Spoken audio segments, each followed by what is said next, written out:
Hey guys, what's going on? Danny McLaughlin here. Welcome back to the YouTube channel.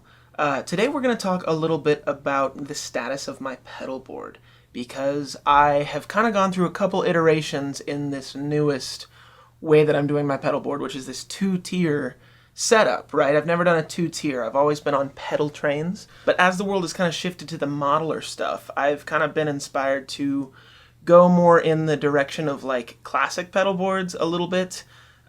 With modeling options in the past. So if this is like my 6th or 7th pedal board, I had almost like pedalboard 7 revision 1, pedalboard 7 revision 2, and then pedalboard 7 revision 3. So this pedalboard revision 3 comes after the revision 2 that I built on the live stream a couple weeks ago, which was kind of this weird, never really fell in love with the way that it was working. The whole thesis behind revision 2 was that it incorporated a Kemper player, right? The Kemper player was something that I wanted to use on this pedal board, but the signal chain went, drives, and then it hit the Kemper player, and then it went to the volume, and then it went to all of the wet effects, which is effectively the same thing that some of these modelers do a little bit easier and better and more complete, at least in my opinion.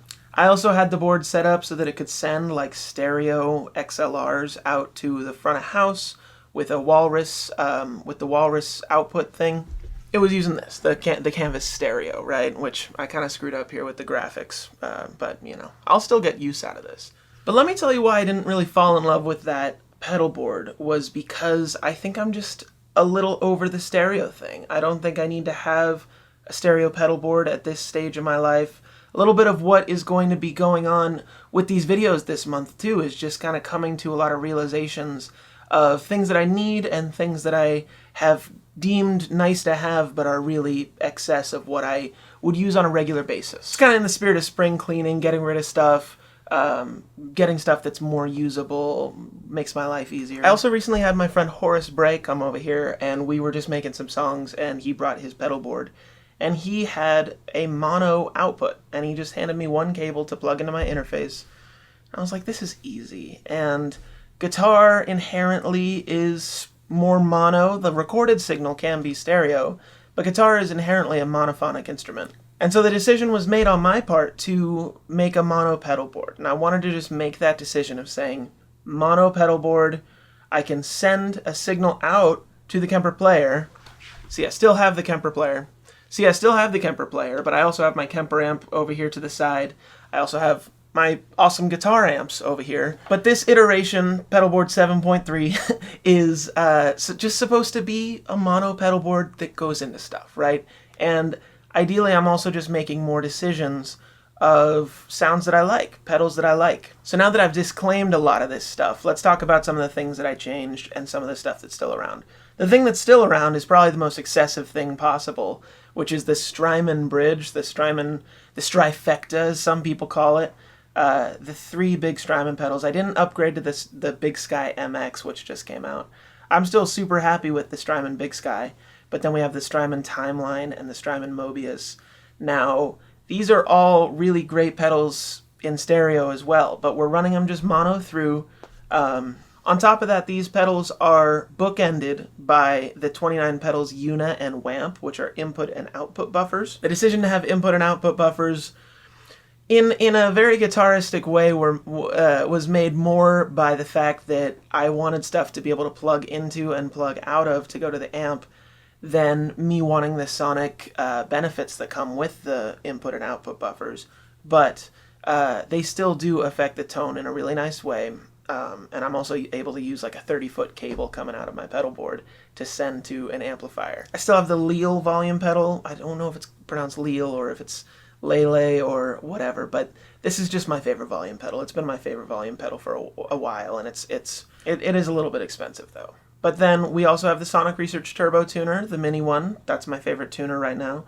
And then last time I did make the upgrade to go to a Strymon Zuma power supply, which is the switch mode power supply, which means you can plug it into anything internationally.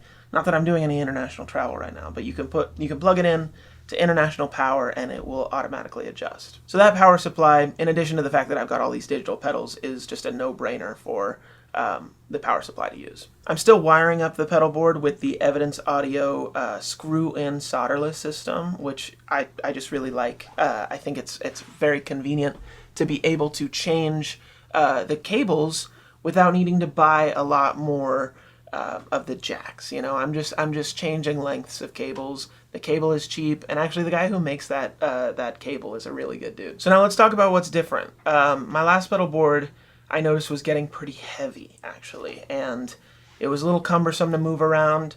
So I actually made the decision to get a new flat board. I ditched the original board. This is the original board, right? Got all this stuff still on it, but this is, you know, a wooden board with metal U-channeling around the sides. I've got these handles that I actually initially took off.